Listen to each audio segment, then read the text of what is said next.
Thank you for joining us. We have a very exciting show for you again this week. From the world of music, we have from the band American Jetset, Jeff Bradford, and from his solo project, Joey Concepcion. So we've got some great stuff in the world of music, but we don't just have that. The second half of our show is going to be all about fitness and improving your skills, whether it be in baseball with Pippa Boothman from Playfinity, or whether it be on the golf course with Robert Schmok. And he tells us all about his company, Tuneup-Energy, and how you can get CBD from oranges. And that'll help you fix your focus issues on golf and I think in life. So feel free to tune in. We are excited about music, entertainment, and sports. The Dreamhouse Nation loves it when we give out our email address, and that is dreamhousenation@gmail.com. That's dreamhousenation@gmail.com. Write in to win tickets. We are giving away some of the best tickets of the summer. We're giving away tickets to the Sonic Temple in Columbus, Ohio, May 25th through May 28th. Tool, Godsmack, Avenged Sevenfold, Queens of the Stone Age, Kiss, Rob Zombie, Foo Fighters, the Deftones. It is going to be an amazing event. Write into dreamhousenation@gmail.com to be eligible to win tickets to this huge event. So definitely don't miss out. Sonic Temple, May 25th through the 28th, Columbus, Ohio, historic Crew Stadium. Write in. Enjoy. Our guest today is Jeff Bradford. He is from the band American Jetset. We're excited to have him on the show and talk about their new album. Jeff, thank you for joining us today. Hey, how you going? How's it going? Doing great. We're excited about having you on. How did American Jetset get started? Well, it was about probably early 2018, and the singer-guitar player Ian and I had known each other for years, playing in different bands together.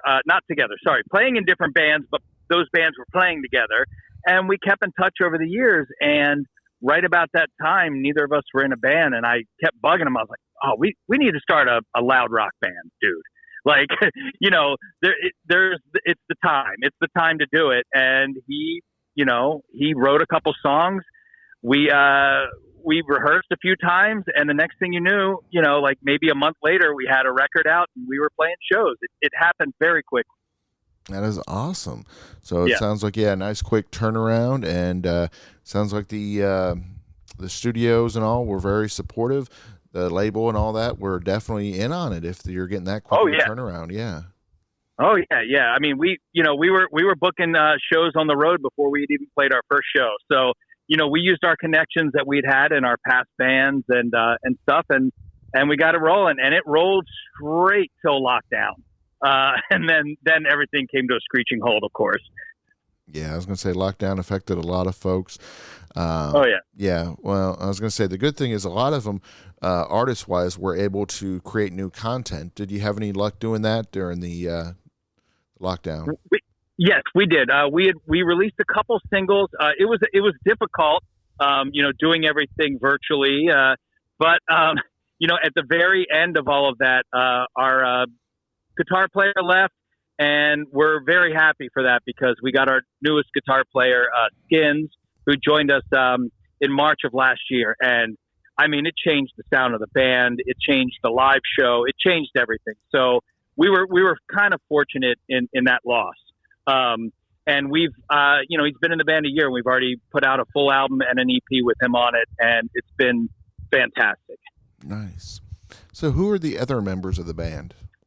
So we have Kevin Harrington as on bass, and on the new record plays saxophone on a song.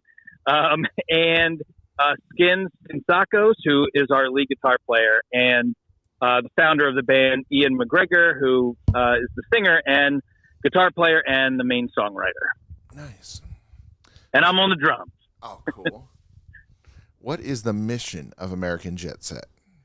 We just want to make, fun, loud rock music. And we want to, have people at the shows have fun again. It seems like people haven't had fun at concerts in, decades. Cause the 90s, ran in and it was depressing and sad and the songs weren't fun. And, we want to bring that loud rock fun, around the country and to other countries too. We just like that sound. We like that kind of, 80s party's a terrible word, but just this loud, fun rock music. That's not like, we're not staring at our shoes on the stage and we expect people to move around and sing along. And it's a lot of fun. I know what you mean. Sometimes music can be overly artsy. It can be overly, dramatic, where it sounds like you all are wanting to entertain and liven people up. Absolutely. I mean, that's what that's what made me fall in love with rock and roll music in the first place was, the music from the 70s and 80s that, was fun. You get excited about it. You weren't like, like I said, the staring at the shoes always drove me crazy, especially when the band was doing it. Because what do you expect the audience to do if you're up there standing like a statue and staring down at the floor? So, yeah, we want to have a good time, and we want everybody there to have a great time. Definitely. I know what you mean. I love the song Pretty Woman by Roy Orbison, but just how deadpan he does the song and just, so different when Van Halen does it. Exactly. So, how do you plan on uniting the Misfits across the world? I mean, we're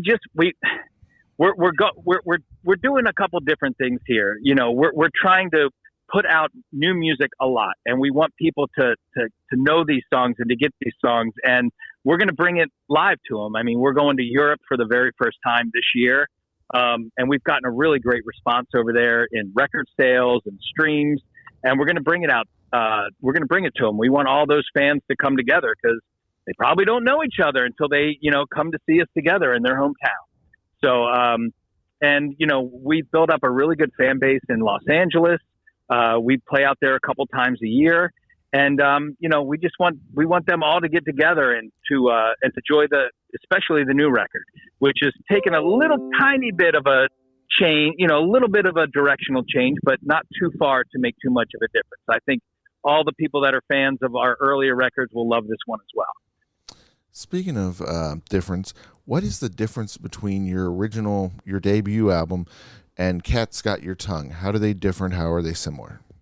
The first one, I think, was more on that kind of sleazy Sunset Strip, like Pretty Boy Floyd, L.A. Guns, straight up rock and roll. And then, we did a record after that was a little tinge more towards blues rock. And then by the time Cat's Got Your Tongue, we're like, all right, we are going to salute our heroes here. And that's why you hear a lot of Rat or Dokken or White Lion-ish, riffs on the guitar and that real clean professional sound. And that's what really came across on Cat's Got Your Tongue. And we had finally solidified our lineup with Skins on guitar and it came, these big, huge solos. And it really came together, I believe, on that record. Tell us about that new album, Love Kiss. It's Love Kills. And that makes more sense. Yeah. It is. It's 4 songs. It's got 3 louder rock songs and 1 ballad on it.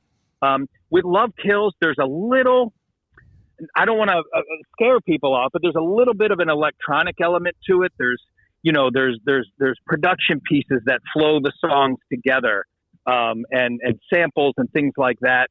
And these songs, they're all themed. I would kind of call it like maybe the soundtrack to a horror movie. They're a little darker. They're a little more mysterious. They're a little more, violent even, I guess you could say. And then it ends with a heartbreak song that even has saxophone and an epic guitar solo at the end.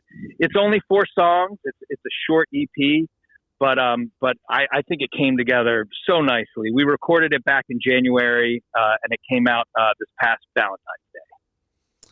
Yeah, speaking of that, was that intentional? Absolutely. These songs are about, bondage, murder, regret, revenge. it's got all these things in there that are involved with love. So we figured, let's go ahead and put it out on Valentine's Day, which our very first single we ever released was called Go It Alone, which also came out on Valentine's Day of 2019. So we kind of have that theme of the anti-Valentines on Valentine's Day. It seems to work for us, so we did it again. Nice. And then, are you a parent? I am. I have a 12-year-old son and a 10-year-old daughter. So I know this is going to be the equivalent of saying which one's your favorite, but of your new album, which one of the tracks is your favorite? Right now, I'm loving playing Final Girls. It's up tempo. It's got it's very quick. We actually released a little short movie, music video that went along with it yesterday, and it's a very horror movie thing. The whole theme with Final Girls is you always, in every horror movie, you got that one girl that's left that doesn't get killed. There's always that one that ends up, stringing all the movies together, and we're saying, nope, they're gone too. Oh, wow. No one's going to survive this. So no one to tell the story. Yes, exactly. Tell us about your upcoming tour, Kill Thrill City Tour. Okay, we are going to be doing an East Coast tour in May, but we're going to kick it off with a local show here in the D.C. area in Virginia with Wigwam, who is the band that does the theme song for Peacemaker on HBO. And we're going to be going out to L.A. in a couple weeks to play with Enough's Enough at the Whiskey A Go-Go, followed by a short East Coast thing in May. And then in September, we are going to be in Europe. And then we come back and that in LA again in October. Nice. And then I understand that you drew from an eclectic array of artists to find your inspiration. Tell us a little bit about that group. Absolutely. So, our main songwriter, Ian, our main guy there, him and I, and especially him, in the 80s, he wasn't just listening to heavy metal and loud rock. He was also listening to bands like The Cure and The Smiths and things like that, stuff with a little bit of a darker, but also a little more electronic edge to it. So when we mix a little bit of that into these heavy rock songs, you'll see that they just come off a little different. It's a little bit of it's not like a party rock theme behind them. They're more about, even when they're up tempo and fun, they're still, about heartbreak and revenge and things like that. So I think that's what makes it a little bit different. Some of the vocal stylings are a little more of a 90s style, but over, an 80s style rock music. So I think it's a pretty neat combination of those things. And I think that also affects, the way he writes songs as well. Why do your live shows, why are they so animated? We just go up there and tear it up. That's just our thing. We go up there. There's no breaks between the songs. We typically play for about a half hour or 35 minutes, and we shove as much music in there as possible. No time to take a break, no time to go to the bathroom or go get a beer. Be prepared. We're going to go on there, and we're just going to go crazy for that whole show.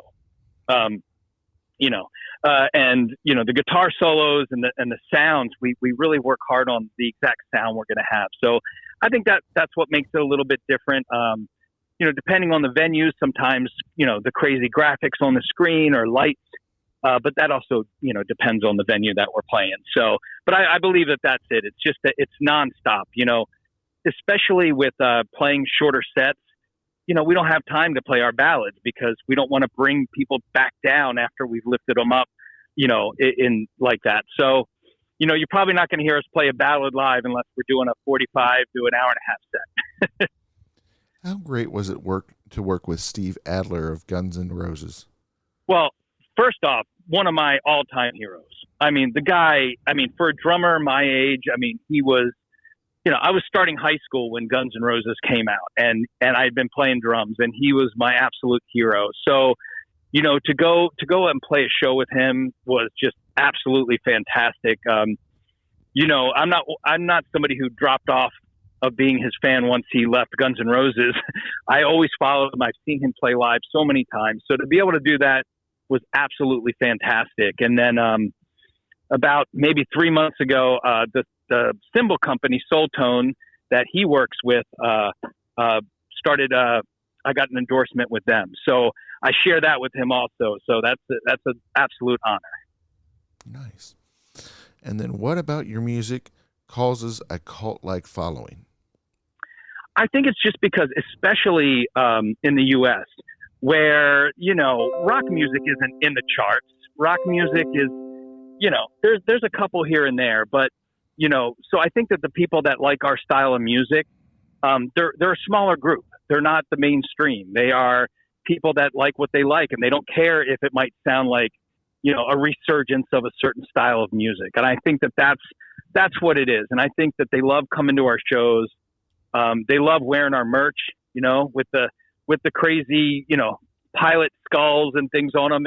And they just really enjoy being a part of the group. And that's why we donned them the Monsters after one of our first songs called Monsters. So yeah, that's it. Well, Jeff, it has been a pleasure having you on the show today. Before we let you go, where on social media, where on the web can we find out more about American Jetset? Well, the best place is AmericanJetset.com, because right from there, you're linked to everything. You'll see the YouTube and the Facebook and Instagram and TikToks and all of that right from our website. And you can stream all the music right there. For streaming, Spotify is awesome for us. But yeah, AmericanJetset.com. Awesome. It has been a pleasure having you on the show today. All right. Thank you so much for having me. Sonic Temple Art and Music Festival is back at historic Crew Stadium in Columbus, Ohio, with the Foo Fighters,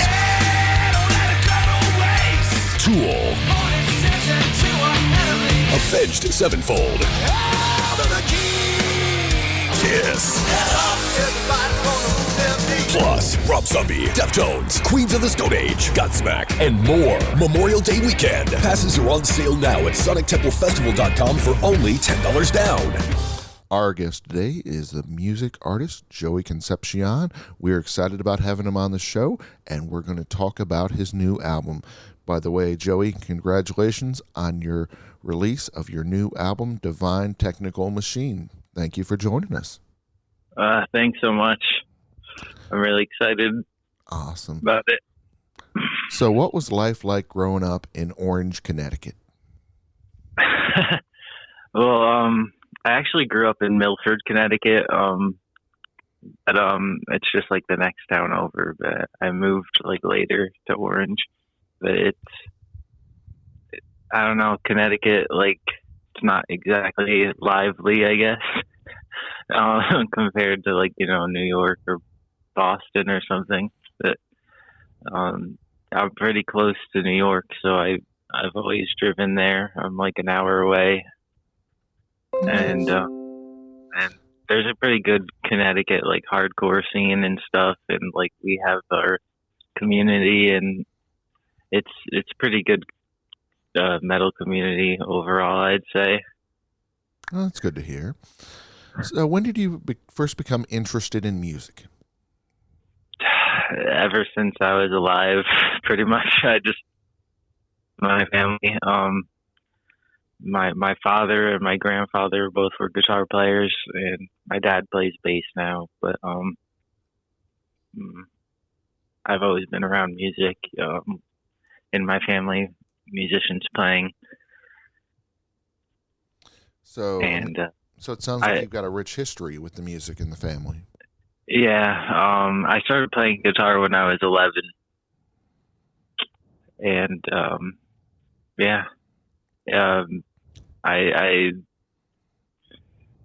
absorbed a lot of stuff from my dad and my grandfather in the beginning, and like their music, and I started taking like guitar lessons in Connecticut when I was 11, and I got into Metallica and Guns N' Roses and just everything was about like, Slash, Eddie Van Halen, and Kirk Hammett, I guess, back then. Definitely the truly the greats in the industry. It makes sense that you would flock towards them. That was in 2002, and I was in 5th grade, and yeah, it just like grew and grew. I started with like wanting just to learn riffs and stuff, and then I really was interested in solos and that kind of expression, and I got like more into the 80s guitar players like with George Lynch and Yngwie and Paul Gilbert, and like I just like I became obsessed with like guitar solo albums of the 80s. So like when I was like 14 and stuff, like that's all I'd listen to. Awesome. So it sounds like you've got a lot of great influences in your life, from family to the legends. What type of equipment do you like to use?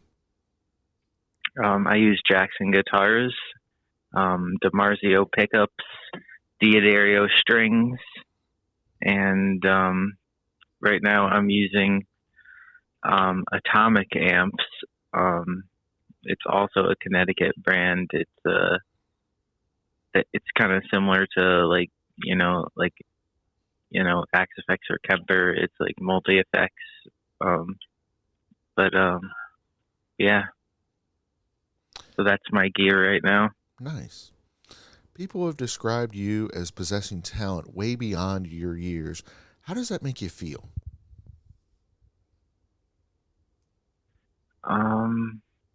It makes me feel great. I feel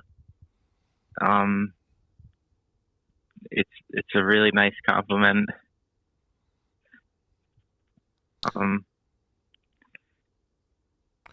Where do you advance playing material comes from? Where do you think your advantage comes from? I think it comes from just actually even just liking older eclectic taste in music. I just like take influence from other genres a lot, and like kind of modernize it, I guess. I understand that you've worked with some really interesting bands. Who are some of those bands? Well, a band that I was in for many years was called Armageddon. We were out of New York, and it featured Chris Amott from Arch Enemy, and he's a good friend of mine, and was a teacher of mine in the beginning and stuff. And he brought me on and moved from Sweden to America, and we made a couple albums together, and we have a great friendship. And I was in that band for many years, and also my good friend Christian Lawrence Opus, he and I were also in a band called Dead by Wednesday, and the album's now out on his label as well, and I'm still working with him, like producing albums, and I played in his band, and I do a lot of fill-in and session work. I play with Jamie Jossa from Hatebreed with his solo stuff, the touring guitarist, and I've done a lot of live gigs for Arch Enemy in 2018, and I did a tour last year filling in for Dark Tranquillity. I used to be in the band Sanctuary for a couple of years, and yeah. So it sounds like you've worked with some great folks. Yeah. So tell us about the great riffs from the track Across the Skies. The great riffs, you said? Yeah, the riffs in the track. I actually wrote that riff when I was like 19 or so. But yeah, it was kind of inspired by Nevermore, and it's in drop C, and yeah, it kind of was like started off a little bit as an exercise, like it's a diminished guitar pattern, and it just turned into a really cool groovy riff, and that's how it was born.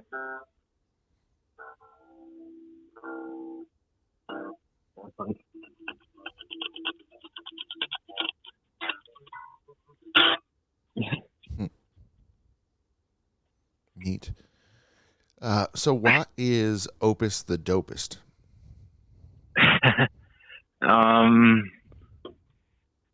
Because he's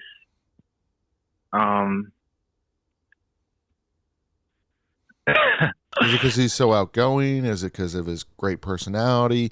Is it because of his honesty? What makes him the dopest? It's all those things, yeah. He's the dopest, but he's not a dope. You know what I mean?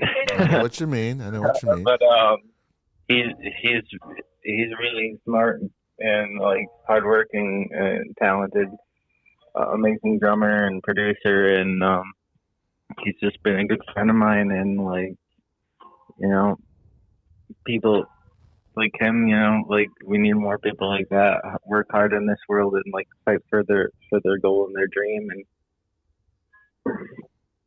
yeah, he's an awesome dude. Awesome. What has the response been to the release of that new album, Divine Technical Machine? I think it's been great so far. I think it's like it's been a week yet, but it looks like it's just blossoming, you know, and it's just the beginning. So I'm really grateful. It's only been 5 days, and it's getting a lot of plays right now on Spotify. So who did the artwork for the album cover? The artwork was done by Gustavo Sazes from Abstrata Art in Brazil. Oh, wow. Yeah, it looks amazing. Yeah. He's great. So why is the giant spider attacking the city? Well, how that song was made, it started off with the riff. Mm-hmm.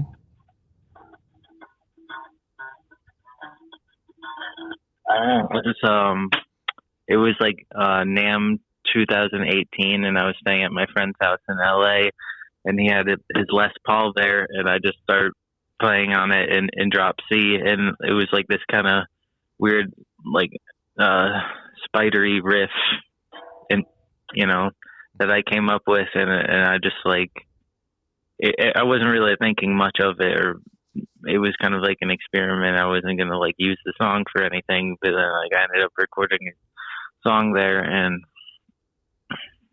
yeah, it just like turned into like almost like a sound painting, I call it. I don't know. I kind of like see the songs like, you know, like as like a landscape when I'm writing it, and like you know, it starts off with like that spidery riff, but then it like gets like kind of heavy and chunky, Mm-hmm. and it just like by the end of the song, it's just like crushing. It has like this angelic guitar line melody over like a brutal riff, so it's almost just like it's like creepy, beautiful, but like it's like destroying everything, you know. I don't know. So yeah, like I didn't know what else to call it, because it just sounds like giant spider attack on the city. Nice. So tell us about that great performance Kling puts on the drums. Oh yeah, he's a beast. Me and Jeremy were in the Absence together. I played in that band also from 2016 to 2020, and he's always been a great friend. He also plays in Venom Inc., and he plays with a lot of other great bands, Necromancing the Stone, but he's just a good friend, and he did the drums, I think, around 2020. Nice. Do you plan on touring in 2023? I do. I'm gonna try to put together some shows in the States, and I'll have my band with me, and it's gonna be more of like a live band effort and just tour on this album. Awesome. Obviously, our fans are excited about you touring the States, but I understand your favorite place to tour is Sweden. Why is that? I've always loved Sweden, like, something about it, like it just, the culture. And, then I discovered Ingve when I was like 13, and that was just like even cooler to know that he was from there. And like, I don't know, he moved to America and made it and stuff back then. Just so many like, incredible acts from Sweden throughout the decades and stuff. So I've just been like a fan of like all Swedish music, metal bands and stuff, and all their music. And it's just always a treat to go there. It's a different lifestyle. Definitely. It's a unique experience. What separates you from the other top guitarist?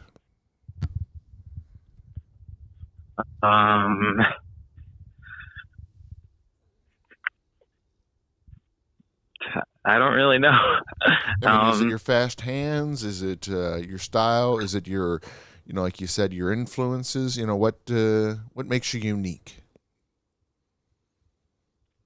I think that like I like to like almost like represent a tribute like in my guitar licks, like paying homage to like all the guitar players I like,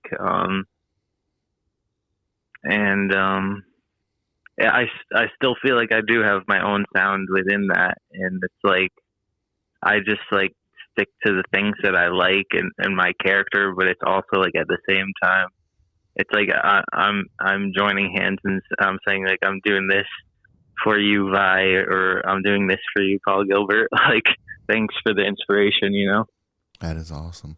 So, Joey, before we let you go, where on social media, where on the web, where can our listeners find out more about you and, of course, your new album, Divine Technical Machine?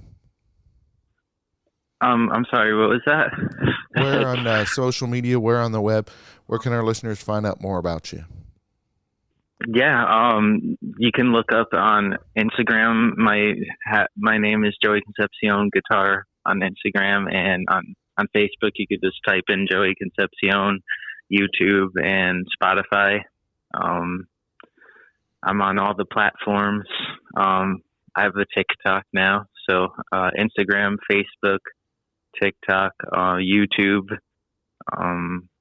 Patreon. It's all just under Joey Concepcion. Sounds great. It's been a pleasure having you on the show today.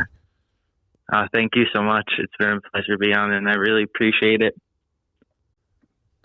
Our guest today is Pippa Boothman from Playfinity. We are excited about having her on the show. We have several of her items that we're going to discuss. Pippa, thank you for joining us today. Thanks for having me. So what is Playfinity? Yes, so Playfinity is a Norwegian sports tech company on a really big mission. So we are on a mission to keep kids active. So we are combining sports and gaming. So we're combining the physical play of sports with the virtual play of gaming, and we're calling it active gaming. That is awesome. I was going to say anything that can get the kids up and going and doing things outside is always a great thing, but I'm a little biased. I got my degree in physical education, and quite frankly, I think your invention is perfect for the schools as well.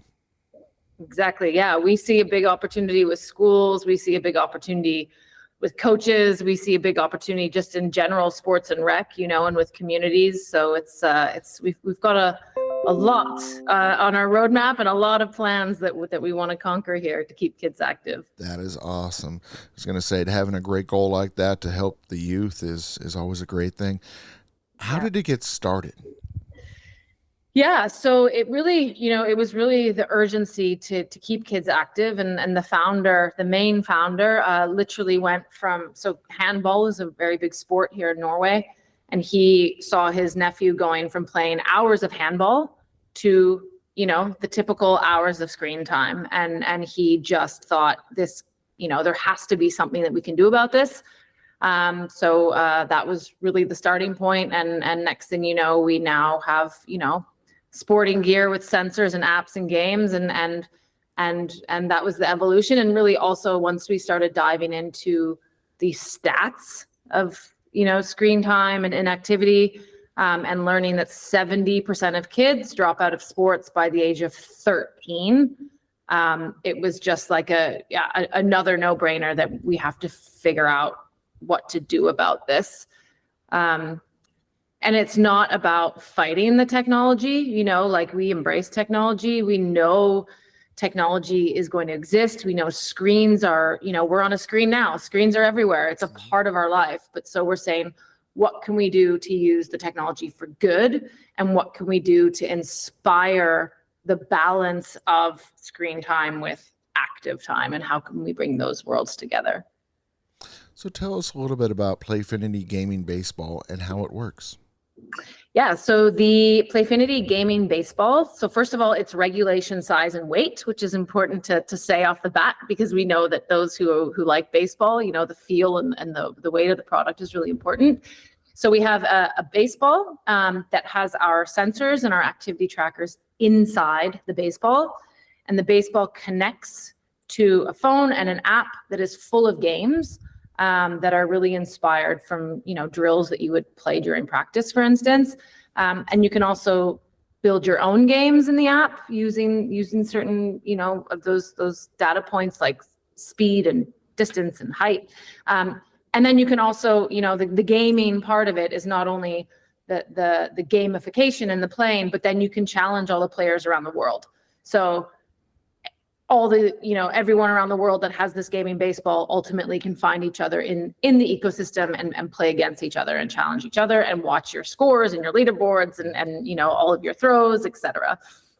Exactly. I love that fact about it, because it's not just local motivation. You have world motivation. I mean, you have people from all around the world competing together and interacting with each other via the game.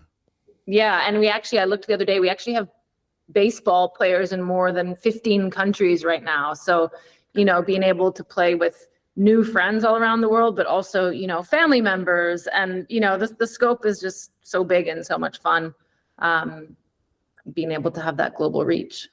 So how does it turn practice into fun? Yeah. So, I mean, I think we all know that the need to practice, right? That's sort of something that's a part of the game. But by adding statistics, by adding different elements like feedback. So we have great, sound feedback that makes it feel like you're in an arcade game, for instance. So really just speaking a language that the youth understand and using all the parts of gaming that makes it really fun for youth. So things like, being able to create avatars, being able to make your own challenges, being able to have leaderboards and see your all-time scores. These are all the things that just make practice a little bit more fun. And it also, there's certain drills in baseball where all of a sudden, if you can see how fast you're throwing, and if you have some oral feedback or some sound feedback when the ball drops, and you can have games against each other in 60-second sprints, it just adds that element of fun and gaming. Exactly. Yeah, adding that fun, adding that motivation is always a great thing, and will inspire, like you mentioned that statistic earlier about 70% of kids leaving sports by age of 13. I mean, I think your invention is going to help hopefully reduce that number. Yeah, thanks. And, to be honest, that stat is from 2016. And we know after COVID, screen time and dependencies and participation has, it's changed a lot. So it's actually the stats a little bit higher than that. So, but we're going to change that. We're going to get there. So why is it important to create that interactive experience to engage kids in sports? Because we have to speak to the youth in a language they understand, right? I think we see it every day. The screens are easy. You can pick them up anywhere. You can be on social. You can be on, in your game. You can be watching YouTube. You can just be in this whole world so easily at the click of a button or a fingerprint on your screen. So being able to translate that and use elements from the digital world that can make playing with this baseball more fun. We have to speak to them in a language they understand. It's just critical. Definitely. I get how it improves the throwing skills, but what about the fielding skills? To break that down a little bit. Yeah. So first of all, we work really closely with coaches, with little league coaches, with players also to really learn what it is that's important to learn and practice. So one way it improves the field skills is that the kids gain a lot of confidence in throwing and catching because of the repetition, right? And the playing more and learning to play under pressure of the times within the games and against other friends, but it's a friendly pressure. And also, for instance, we have a game called Fast Hands. So, that's really about like endurance and playing and keeping up with the clock, but it's fun. So you don't get that extra pressure that they would get by feeling too competitive literally in every moment, but they just practice that endurance and that rush with the clock. And also Pop Fly, for instance. So it's just a game, it's a game in the app and it's a game you play and it's a lot of fun, but you practice catching fly balls. So it's practicing without really feeling like you're practicing all the time. So we like to say we put the fun and the play back into practice. And just to let you know, we have a really good story where one of the coaches that we work with says that the kids used to sit on their phones and wait for their parents to pick them up, right? Like the practice would end and they'd all sort of sit and wait and be on their phones gaming. And now they're playing and wait while they're waiting to be picked up because they still have their phones in that element of gaming, but they're practicing more. So we see that it's really working. That is awesome that you're changing lives and encouraging young folks. So you mentioned about them playing at practice with that. So it sounds like this can definitely be used by little league coaches for a wide variety of purposes. Yeah, for sure. Just again, making the drills more fun. Coaches are saying that, it's just more fun for them to be practicing. And then also, we have one coach who bought, a ball for each of his kids because they can play it when they're not at practice time, but then they can still play against each other.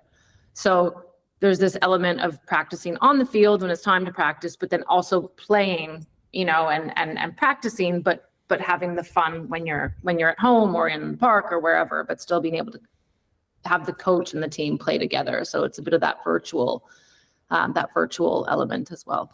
So tell us a little bit about that overwhelming positive feedback that you receive from coaches, teachers, and parents. Yeah, there's, the story I just said about the kids now playing instead of sitting on their phones before they get picked up, but also the coaches being able to really look into each kid's stats and games to learn where they need a little bit more help and find the games that can help them practice at the level that they want to be at as one way. From the parents, so many parents say that it's actually working. Their kid is actually getting out and practicing more. They're playing, but it's practice at the same time. And a really nice part is that parents and brothers and sisters and aunts and uncles are actually able to play with the kids again because, the youths are getting that gaming element of it. And then the other, the adults are able to play catch and have that fun. So it's sort of the ripple effect of the kids playing more and then the parents playing more is also an added benefit. Nice. And then, of course, the great thing about your company, you have several other items that are currently out, but you have even more coming out in the future. What's the best way for our listeners to stay up to date on products and promotions? Yes. So, of course, playfinity.com is the great place to go to learn more about us. You can sign up for our newsletter there that we send out every month where you can see some stories that are happening with our products and learn about promotions and any upcoming products and releases. And then social media as well. So you can find us on Instagram and Facebook and YouTube. You can, if you just search Playfinity Gaming Baseball, you'll pretty much find us everywhere. Awesome. And I know Playfinity is all about getting children outside and active gaming. Tell us about some of your other products. Yeah, so we have 2 other products right now. So we have one called Jump Games, which turns any trampoline into a gaming experience, we like to say, or into an arcade experience. So it's essentially, it's our sensor that you put on your ankle. And then same idea, you have an app full of games, and then you jump on the trampoline and the whole experience is gamified. So we have, my favorite game is called Tornado, and it's basically 30 seconds of how much can you jump and spin in that 30 seconds. And then you can compete against others and just see your own stats. And then we also have something called the Smart Ball. So the Smart Ball was actually our first product. It's a very light, squishy ball, still with sensors in it, and still an app full of games that you can, throw and practice and play with. And the younger kids really like it because it's a bit bigger and it's softer and you don't need a glove to throw it around. So that's really fun as well. Definitely. With the jump games, I feel that can also be used for, say, like plyometric training. I think that would be a great way to incorporate that in to make it more fun. Yeah, I think, this is the great part about Playfinity and active gaming and sensor technology in general, is that we can always add updates. We can always add new games. We can always evolve these games. We have all the time, we have kids making their own games in our apps, right? So you can be as creative as you want to be. And we have a lot of great products on our roadmap and updates to the app. So hopefully one day we're just going to have a whole ecosystem of all the activities, and whether you have a product or not, you can still track your activity and be a part of the ecosystem and play against all the others around the world. Nice. And then is Smart Ball the size of, say, like a softball? About what size is it? Yeah, it's a little bit bigger than a softball, but it's a nice size that sort of anyone of any age can hold it and grab it. And actually, a lot of people have said that the elderly really like it as well because it keeps them active and fit. And if you don't have a relationship with baseball, it's a great ball to just go and play catch. I mean, who doesn't like just going out and playing catch? It's really fun. So. Awesome. So it sounds like you guys got a lot of great things going on in Playfinity. Pippa, before we let you go, where on social media, where on the web, where can we find out more about you? Yes. So again, playfinity.com will get you right to our website. Instagram at Playfinity Global, you can find us. Facebook and YouTube as well. And soon we're going to have some TikTok channels up, but we're not there yet, but we'll get there soon. And we always love people to submit content to us as well. So if there's some great videos out there, please share. Awesome. It has been a pleasure having you on the show today. Thanks, James. Thanks for having me. Good morning, Dreamhouse Nation. James Lewis of TDH joining us today from Tuneup-Energy is Robert Schmok. Robert, thank you for joining us today. Thank you for having me on, James. Robert, could you tell our listeners, what is Tuneup-Energy? Tuneup-Energy is actually a trademark name for a line of products we're developing to help athletes, to help them tune up their minds, tune up their bodies, and tune up their game, whatever sport they play. So in the same way, if you were entering your car in a race, you would tune up the engine, right? Of course. Carburetor, fuel injection, spark plugs, whatever. So if you're an athlete entering a race or competition, you should, in the same token, tune up your mind and your body to perform better, right? Makes sense. So that's exactly what our products are designed to do. Nice. So how did it get started?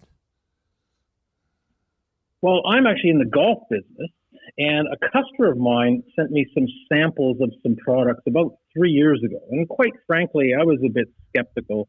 Some of them had CBD in them and things. And I tried them. And after trying and seeing and actually feeling firsthand what they could do, I was convinced. So I decided to go full scale into researching and testing tons of different natural herbs and supplements in order to find an optimal, effective blend of ingredients to make up Tuneup Energy Gel.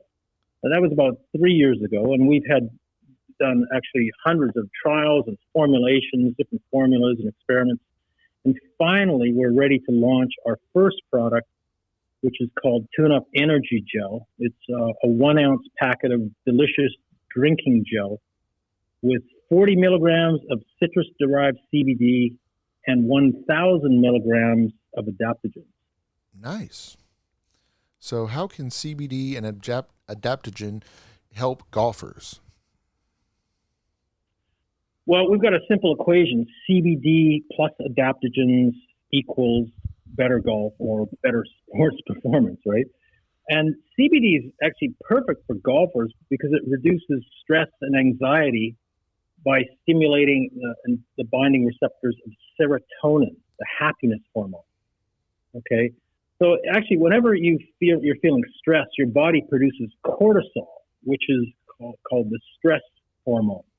And that's why people get nervous and stressful. But with CBD, it interacts with the excretion of cortisol and releases more dopamine and serotonin, which are like for happiness and motivation and things like that. In the same vein as that, adaptogens, they're a class of natural herbs that literally help your body adapt, hence the name, to physical surroundings. And these are herbs and roots that have been used for centuries in Chinese and Ayurvedic or Indian, in India, healing traditions. And they do this through stabilization of the physiological process of promoting what they call homeostasis. Okay, so these are also designed to help reduce stress and anxiety, to make you feel great and perform very good. Nice. Now, with it being for golfers, now originally I didn't think golfers were athletes, and then I got to play golf the other day on a LPGA level course, and I found out, oh yeah, it is. They are athletes because I was exhausted after doing that. I was definitely mistaken. Yeah, I thought, oh, this will be easy. Shoot, we got the carts, and like no, we even had the carts, and I was still like, oh gosh, halfway through it, I was like, I wanted to be done, but I'm like, no, I'm going to toughen it out. And I was so tired. Yeah. Well, that's one thing, especially but even for younger golfers, or for older golfers, recovery can be a big problem. And actually, when I first tried, I was kind of skeptical of taking a CBD product, and I first went out, and I couldn't believe the clarity it gave me over my shots. Like in golf, if you have an inkling of a second thought in your swing, you can blow your shot. But every shot, I just came back and pulled the trigger, and I sort of know my own body, how I react after walking and carrying my clubs for a full round of golf. I'm tired. Can't wait to get my shoes off. But after this round of golf, I was raring to go. I could have played another round, and I drove back home and then started throwing the rugby ball around with my son. And I was just so hyped up. I couldn't believe it. I felt fantastic. So it's really good for recovery as well. And that's really, so I became a very converted sort of person about doing this. So that's why I really went into it and trying to, develop this type of product for everyone, help everyone's game. Now, I know folks like me and you, we're not professional athletes. No one's going to drug test us, anything like that. So, or same with my folks who use CBD for pain relief. But what about those athletes that are worried about possibly, having issues with drug tests and CBD? Well, this is one of the reasons, after doing a lot of research and trying many, many different types of CBD, we did some CBD from Colorado, Kentucky, all over the place. We finally ended up with what they call a citrus-derived CBD. And it's amazing because it has got no relation to cannabis or hemp or THC. So it's derived from the terpenes that are naturally present in the peels of citrus fruit. This company called Pureform developed this. It's actually a patented technology called cyclic terpene assembly, CTA. And they derive the CBD molecule from the terpenes naturally present in citrus.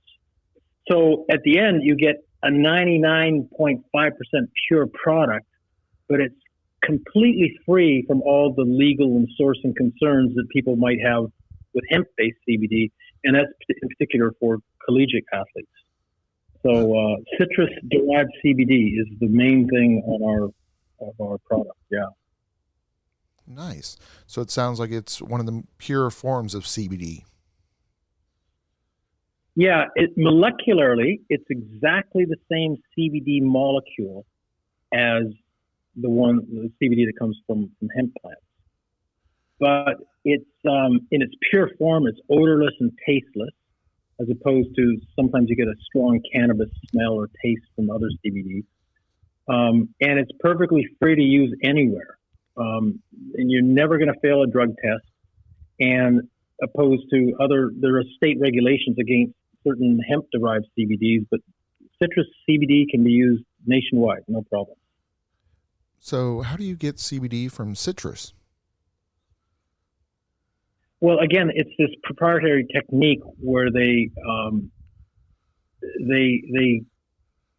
it's called cyclic terpene assembly. So terpenes are present in all kinds of things. Terpenes are what give pine needles their aroma. It gives citrus its citrus smell. It even gives lavender its sort of healing effects, calming effects, right? So they just basically assemble the molecular structure of these present terpenes to reconstruct a perfectly 100% identical CBD molecule. And they just use the citrus peels. So that's another benefit of this type of citrus-derived CBD is we're repurposing, already products from citrus farms. Cannabis farming is very resource intensive. So they say it can use up to 1 million gallons of water per acre. So this is environmentally much more friendly to the environment. Yeah, because they can take the orange peels that they were going to not use at all. They were going to throw them away, I guess, from orange juice mills and things like that, and they can use that. Exactly. Yeah. Okay. Well, that's good. Yeah. And our CBD actually, go ahead. Oh, I was going to say, I understand the oranges that you get yours from don't contain any pesticides or mycotoxins or GMOs. That's right. There was actually a company that's done some extensive testing on our products, or the Pure Form products. It's called the Clean Label Project. And we've gotten 3 awards, or they have gotten 3 awards, this Pure Form CBD. One is the Purity Award. One is Pesticide-Free Certification. And another one is the THC-Free Award.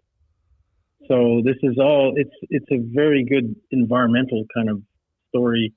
It uses less than 1/100th the relative CO2 emissions of regular hemp farming, much less water, and the energy to produce it. So it's got a very eco-friendly, ecological footprint for making this.